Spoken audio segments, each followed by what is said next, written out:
ये चाहते हैं कि हमें डरा लेंगे। अरे हम टीपू सुल्तान की औलाद हैं, हमने तो अपनी तलवारों से लोगों को ललकारा था। हम औरंगजेब की वंशज हैं, सींचेंगे। अल्लाह की कसम, अल्लाह की कसम, अब कुछ भी हो हर हाल में अपना हक लेंगे। इज्जत से जिए तो जी लेंगे, वरना जाम शहादत पी लेंगे। और हम शर्मिंदा इसलिए भी हैं कि हमारे कौम के रहबर, जो हमारे कौम के ठेकेदार बनते हैं, जो हमारे कौम के लोग हैं, जो ये कहते हैं, जो हमारे कौम का चंदा उठाते हैं, जो लाखों करोड़ों रुपए उठाते हैं, वो भी आज खामोश है। मैं पूछना चाहता हूँ कि क्या इस कौम में आज कोई रहबर पैदा नहीं है? क्या इस कौम में लोग सिर्फ चंदा खाने के लिए पैदा हुए हैं? क्या इस कौम में लोग सिर्फ और सिर्फ मुसलमानों की खून की होली देखने के लिए पैदा हुए हैं? कब मुसलमान जागेगा? अगर लोकतंत्र देश है तो लोकतांत्रिक तरीके से हर मुसलमान का, हर देशवासी का ये हक है कि वो विरोध करे। उसके ऊपर में जो अत्याचार किया जा रहा है, उस अत्याचार के खिलाफ बोलना पड़ेगा। जब ये रोडें सूनी हो जाएंगी तो ये संसद आवारा हो जाएंगी। ये मौलाना किस तरह देख रहे हैं? उत्तराखंड के मुसलमान भारी तादाद में पलायन कर रहे हैं, हिजरत कर रहे हैं, और हिंदू सेना जो है वहाँ पर जो महापंचायत की तैयारी में लगे हुए हैं। किस तरह देख रहे हैं इन बातों को? सबसे पहले इस बात को समझनी चाहिए लोगों को कि उत्तराखंड में जो हादसा हुआ, उसको लव जिहाद का जो रंग देने की जो चाहिए की गई, कोशिश की गई, वो बिल्कुल भी नाजायज़ है।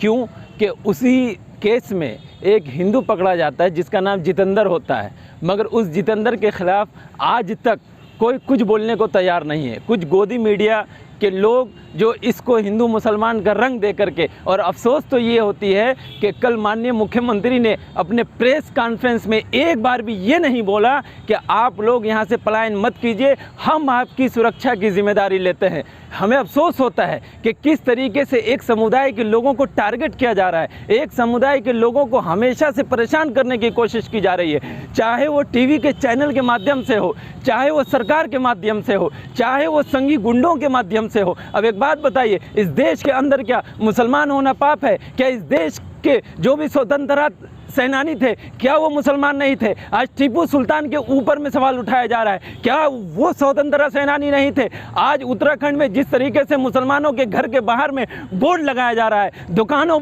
पे वो निशान लगाया जा रहा है, क्रॉस का निशान लगाया जा रहा है, क्या मैं ये बात ना कहूं कि इस देश के अंदर में लोकतंत्र को जीते जी मारने की कोशिश की जा रही है? इस देश के अंदर में लोकतंत्र को मुकम्मल तरीके से ख़त्म करने की कोशिश की जा रही है। आज से कुछ दिन पहले जब प्रेस कॉन्फ्रेंस किया गया था, उस प्रेस कॉन्फ्रेंस में ये कहा गया था कि ये लोकतंत्र देश है, और एक बार यूएसए से कोई ये बोल देता है कि हिंदुस्तान के अंदर में लोकतंत्र जिंदा है, तो सारे छुटभैया लोग उछल उछल के ये कहने लगते हैं कि यूएसए में हमारी तारीफ हो रही है। मगर इसी हिंदुस्तान में, इसी उत्तराखंड में जब मुसलमानों के साथ में बर्बरियत की जाती है तो किसी की ज़बान नहीं खुलती है। और हम शर्मिंदा इसलिए भी हैं कि हमारे कौम के रहबर, जो हमारे कौम के ठेकेदार बनते हैं, जो हमारे कौम के लोग हैं, जो ये कहते हैं, जो हमारे कौम का चंदा उठाते हैं, जो लाखों करोड़ों रुपए उठाते हैं, वो भी आज खामोश है। मैं पूछना चाहता हूँ कि क्या इस कौम में आज कोई रहबर पैदा नहीं है? क्या इस कौम में लोग सिर्फ चंदा खाने के लिए पैदा हुए हैं? क्या इस कौम में लोग सिर्फ और सिर्फ मुसलमानों की खून की होली देखने के लिए पैदा हुए हैं? कब मुसलमान जागेगा? अगर लोकतंत्र देश है तो लोकतांत्रिक तरीके से हर मुसलमान का, हर देशवासी का ये हक है कि वो विरोध करे। उसके ऊपर में जो अत्याचार किया जा रहा है, उस अत्याचार के खिलाफ बोलना पड़ेगा। जब ये रोडें सूनी हो जाएंगी तो ये संसद आवारा हो जाएंगी। ये इसी देश के स्वतंत्रता सेनानियों ने और हमारे देश के नेताओं ने हमें एक शिक्षा दिया था, हमें बताया था। जिस तरीके से लगातार उत्तराखंड में और महाराष्ट्र में मुसलमानों को निशाना बनाने की कोशिश की जा रही है, उत्तर प्रदेश में मुसलमानों को निशाना बनाने की कोशिश की जा रही है, और ख़ासकर उन लोगों को जो लोग मुसलमान के सपोर्ट में कुछ भी बोलना चाहते हैं, आप उसको फ़ौरन जेल में डालने की कोशिश करते हैं। आप उत्तराखंड में हिंदू मुसलमान का एंगल देखते हैं, जहाँ एक लड़का जितेंद्र नाम का वो पकड़ा जाता है, उस पर कोई बहस नहीं होती है, मगर उबैद खान पकड़ा जाता है तो उसे लव जिहाद का एंगल दिया जाता है। अरे वो लोग जो अपने सर का बाल नहीं संभाल पाए, वो लोग जिनको आज तक हाफ चड्डी चड्डी से